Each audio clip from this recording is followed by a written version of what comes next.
first son is claiming in a new USA Today opinion piece that it's his addiction that has been weaponized. That's why there are attacks on his father, President Biden, because of his addiction being weaponized. He writes this: "My struggles and my mistakes have been fodder for a vile and sustained disinformation campaign against him, my father, and an all-out annihilation of my reputations through high-pitched but fruitless congressional investigations.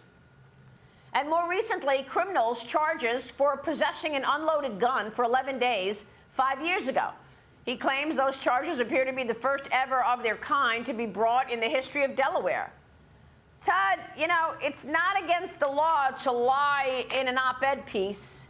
It is against the law to lie to Congress when you're under oath. We understand that the Republicans are readying a subpoena of Hunter Biden. Your reaction? Yeah, to your point, maybe this is some attempt at preemptive PR, but this is outrageous. We all know this is not about addiction.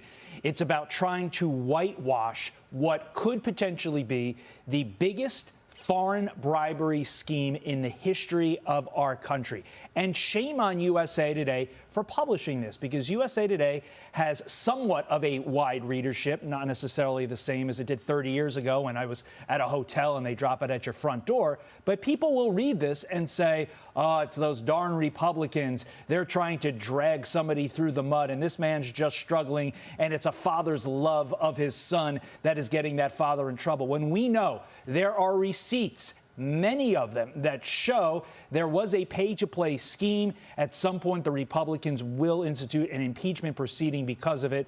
And shame on all parties involved here. This is not about addiction. And to that point, Maria, it really does chip away at those who are undergoing really, really difficult addiction and trying to get treatment for that addiction. This article does them no service either.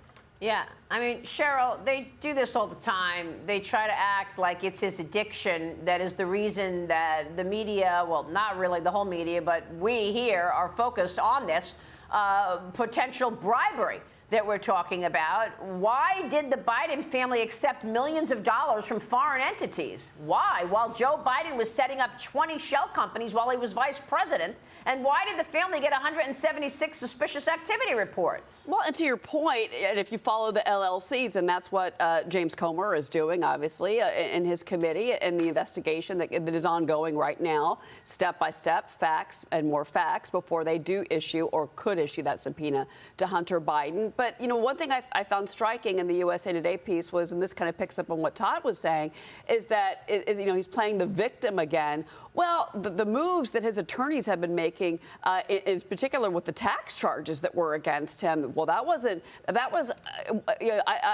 me, I'm the president's son. You could just see it in his face and his demeanor when he was at the court, the way that he just thought, how dare they? How dare they come after me and charge me with these things? It's an arrogance. So he's playing the victim in USA Today, but then if you look at his demeanor and the way that he carries himself at White House events, in particular when he's with his father, it's completely, I'm just above all of this. And I think that's the arrogance that probably is the reason that he took the job with Burisma and was paid millions of dollars when he had absolutely no clue about probably what an energy company even does, whether the companies in Ukraine or the United States. So, you know, and that laptop really, I think, those images, not that I want to see him again because I don't, but the images from the laptop of him, that really shows you the true character of Hunter Biden. So I think this USA Today piece was pretty offensive at the end of the day. Yeah, I mean, if you want to talk about the addiction, the addiction led him to leave a laptop at a laptop repair shop and forget about it.